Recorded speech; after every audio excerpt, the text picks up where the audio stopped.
O Poder do Silêncio, de Eckhart Tolle. Capítulo 9. A Morte e o Eterno. Quando você anda numa floresta intocada, onde não houve qualquer interferência humana, vê muito verde exuberante, muita planta brotando, mas também encontra árvores caídas, troncos se deteriorando, folhas podres e, a cada passo, matéria em decomposição. Para onde quer que olhe, vai encontrar vida e morte. Se prestar mais atenção, vai descobrir que o tronco de árvore em decomposição e as folhas apodrecendo não só dão origem à nova vida, como estão cheios de vida. Há micro-organismos em ação. As moléculas estão se reorganizando. Portanto, não há morte em parte alguma dessa floresta. Há apenas a transformação da vida. O que você pode aprender com isso? Aprende que a morte não é o contrário da vida. A vida não tem oposto. O oposto da morte é o nascimento. A vida é eterna.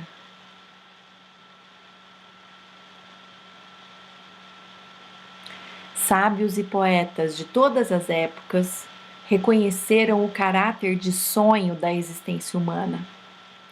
A vida, aparentemente tão concreta e real, é ao mesmo tempo tão fugaz que é capaz de acabar a qualquer instante.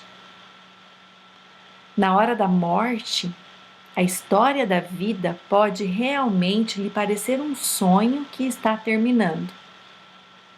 Mas até no sonho há uma essência que é real. É preciso haver uma consciência para que o sonho aconteça. Do contrário, não haveria sonho.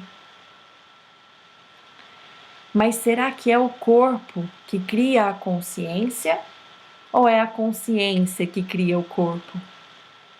Por que será que a maioria das pessoas que estiveram à beira da morte perdem o medo de morrer? Pense nisso.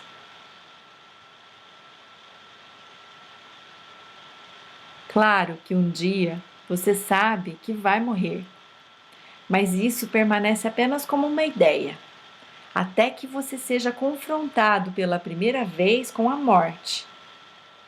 Ela pode chegar através de uma doença grave, de um acidente que atinja você pessoalmente ou da morte de um ente querido.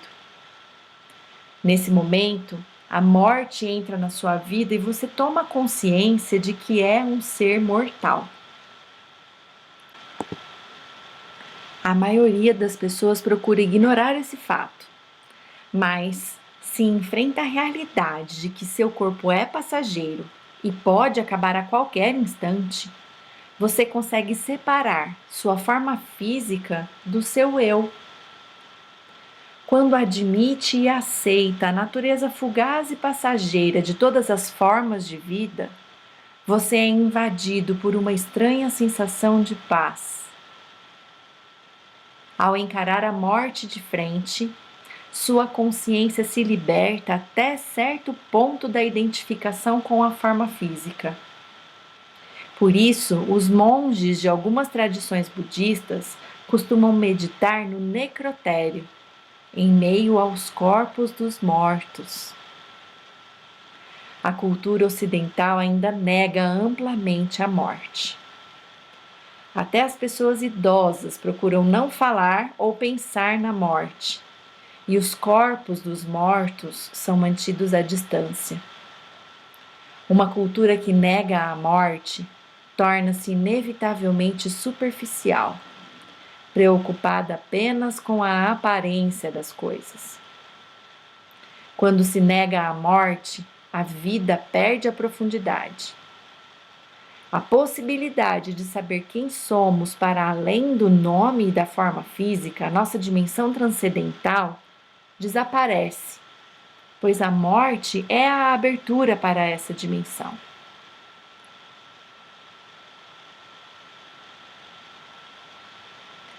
As pessoas, de um modo geral, se sentem profundamente perturbadas com qualquer coisa que acaba, porque todo fim é uma pequena morte. E por isso que em muitas culturas as pessoas preferem se despedir dizendo algo equivalente a até logo, o que significa nos vemos depois. Sempre que uma experiência termina, uma mudança de endereço, as férias, os filhos indo embora de casa, você passa por uma pequena morte. A forma que essa experiência tinha na sua consciência desaparece. Muitas vezes, isso faz com que você sinta um vazio, do qual a maioria das pessoas tenta fugir. Se você aprender a aceitar e até a acolher os pequenos e grandes fins que acontecem em sua vida, pode descobrir que o sentimento de vazio, que a princípio causou tanto desconforto, se transforma num espaço interno profundamente cheio de paz. Aprendendo a morrer assim a cada dia, você se abre para a vida. A maioria das pessoas sente que sua identidade, sua noção do eu, é algo extremamente precioso que elas não querem perder. Por isso têm tanto medo da morte. Parece assustador e inimaginável que o eu possa deixar de existir. Isso acontece porque você confunde esse precioso eu com o seu nome, a sua forma física e com a história ligada a eles. O eu que você concebe é apenas uma forma temporária de consciência. Enquanto você só conhecer essa identidade ligada à forma, ao nome e à história, você não perceberá que esse eu precioso é a sua essência, sua noção mais íntima do eu sou, que é a própria consciência. É o seu eu eterno, e essa é a única coisa que você não perde nunca. Se você sofre uma grande perda, seja de um bem material, a morte de uma pessoa querida, a perda da reputação, do emprego, de uma parte do seu corpo, alguma coisa dentro de você morre. Você se sente diminuído na ideia que fazia de si mesmo. Você pode também ocorrer uma certa desorientação. Sem esse cargo na empresa, quem sou eu? Perder algo concreto que você inconscientemente identificou como seu poder pode ser uma experiência muito dolorosa. É como se ficasse um buraco na sua existência. Quando isso ocorrer, não negue nem ignore a dor e a tristeza que sente. Aceite-as. Cuidado, porque a mente tem a tendência de construir uma história em torno da perda. Uma história em que você desempenha o papel de vítima.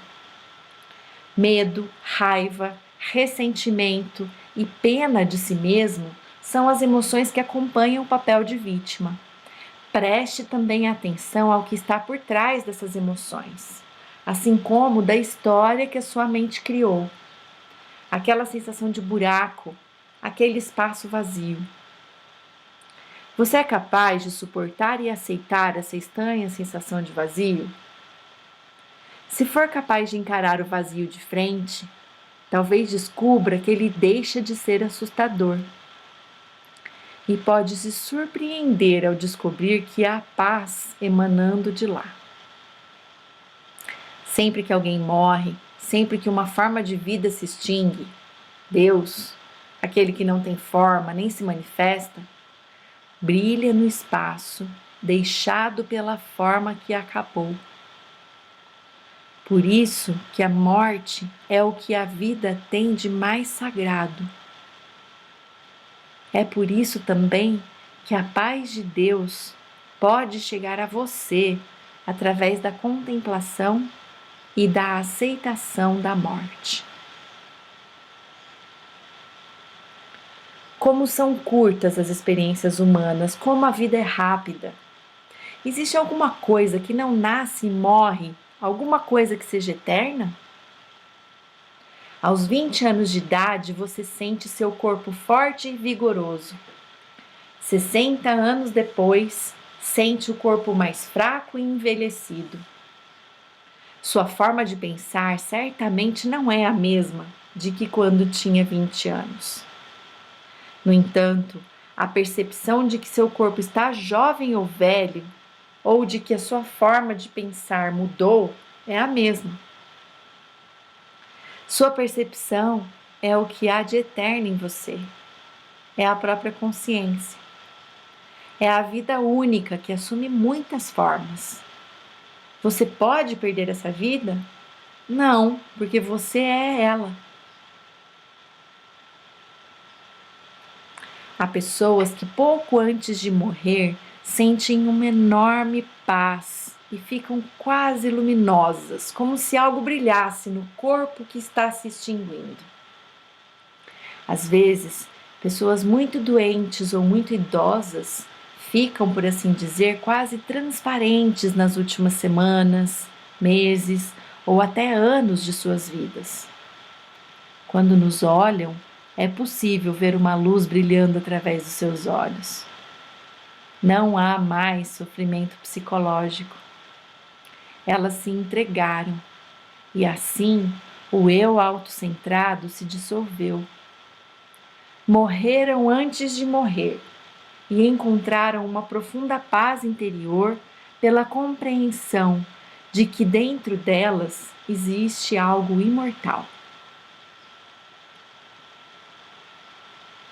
Cada acidente ou desastre tem uma dimensão potencialmente redentora que nós geralmente não somos capazes de perceber. O enorme choque que causa a iminência de uma morte totalmente inesperada pode forçar sua consciência a perder completamente a identificação com a forma física. Nos poucos momentos que antecedem a morte física e à medida em que está morrendo, você tem uma experiência de si mesmo como uma consciência livre da forma.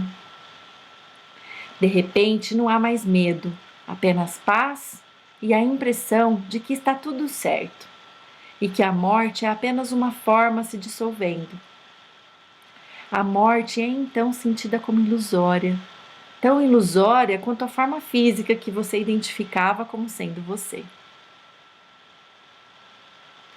A morte não é uma anomalia, nem a coisa mais terrível que pode nos acontecer, como a cultura moderna nos quer fazer acreditar. A morte é a coisa mais natural do mundo, tão natural quanto o seu outro extremo, o nascimento, e tão inseparável da vida quanto ele. Lembre-se disso quando estiver ao lado de uma pessoa à beira da morte. É um grande privilégio e um ato sagrado estar presente à morte de uma pessoa, testemunhando e acompanhando. Quando você acompanhar uma pessoa que está morrendo, não negue qualquer aspecto dessa experiência. Não negue o que está acontecendo, nem o que está sentindo. Reconhecer que você não pode fazer nada, talvez lhe dê uma sensação de desamparo, tristeza ou raiva. Aceite o que sente. Depois, siga em frente. Aceite que não há nada que você possa fazer. Aceite isso completamente. Não é você quem controla. Entregue-se profundamente a cada aspecto dessa experiência. Entregue-se aos seus sentimentos, assim como à dor e ao desconforto que a pessoa à morte possa estar sentindo. Sua entrega e a calma que isso traz vão ajudar muito essa pessoa e facilitar sua transição. Se forem necessárias palavras, elas virão do silêncio que existe dentro de você, mas serão secundárias. Com o silêncio vem a bênção. Paz.